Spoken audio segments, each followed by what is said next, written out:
हमने पहले डिस्कस किया था कार्बोहाइड्रेट को और उसके बाद मोनोसैकेराइड को। आज हमारे पास कार्बोहाइड्रेट की सेकंड क्लास आ रही है डाइसैकेराइड।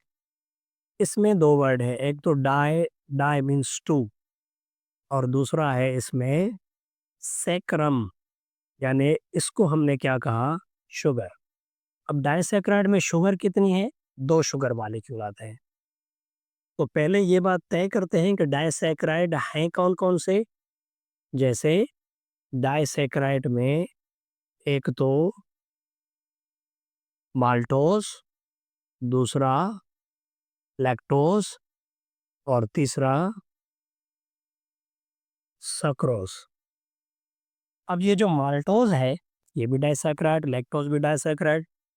माल्टोस को हम कहते हैं कि ये है माल्ट शुगर, यानी ये बार्ले के अंदर पाई जाती है, कुछ गंदम के अंदर।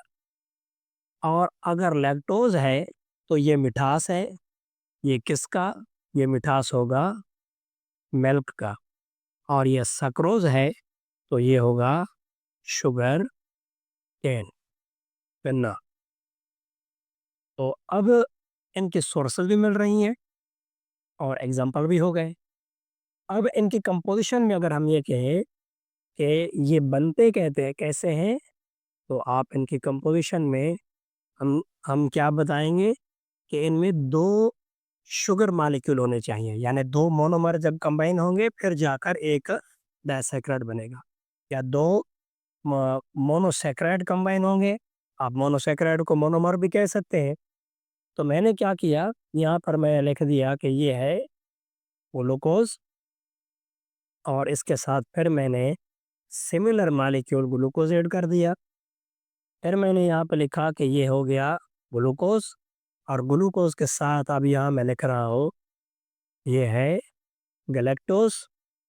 तो तीसरा है फिर ग्लूकोज और इसके साथ कॉम्बिनेशन आ रही है किसकी? फ्रक्टोज की। तो ये हो गए मोनोसैकेराइड। अब हमें कह रहे हैं कि जब 2 मोनोसैकेराइड यानी 2 शुगर मॉलिक्यूल एक दूसरे के साथ कंबाइन होंगे, तो क्या बनाएंगे? ग्लूकोज ग्लूकोज के साथ कंबाइन होगा, तो ये बनाएगा माल्टोस। अगर ग्लूकोज गैलेक्टोज के साथ कंबाइन हो रहा है, तो ये बना रहा है लैक्टोस। और अगर ग्लूकोज फ्रक्टोज के साथ मिल रहा है, तो ये बना रहा है सक्रोज। अब इन तीनों के साथ यहाँ पे आप H2O, H2O और H2O आपने वाटर ऐड कर दिया। अब ये वाटर जो यहाँ इनके साथ ऐड हुआ, ये क्यों हुआ? क्योंकि ये प्रोसेस जो है वो इस्तेमाल हो रहा है कंडेंसेशन। तो कंडेंसेशन में हम पहले पढ़ कर आए, जब 2 या 2 से ज़्यादा मोनोमर या मोनोसैकेराइड कंबाइन होते हैं, तो वाटर मॉलिक्यूल रिलीज़ होता है और फॉर्मेशन होती है। कंडेंसेशन का हमने दूसरा नाम रखा था कि ये है डिहाइड्रेशन, यानी लॉस ऑफ द वाटर, या हम कहेंगे कि ये है एना एनाबोलिज्म यानी फॉर्मेशन मेथड। और अगर ऐसे लिख दें कि ये है फॉर्मेशन मेथड, तो ये भी ठीक है। अब ये क्यों रिलीज हो रहा है वाटर? मैं फिर रिपीट कर देता हूँ, पहले मैंने पढ़ाया था आप लोगों को कि ये हो गया ग्लूकोज और यहाँ पे एक और ग्लूकोज।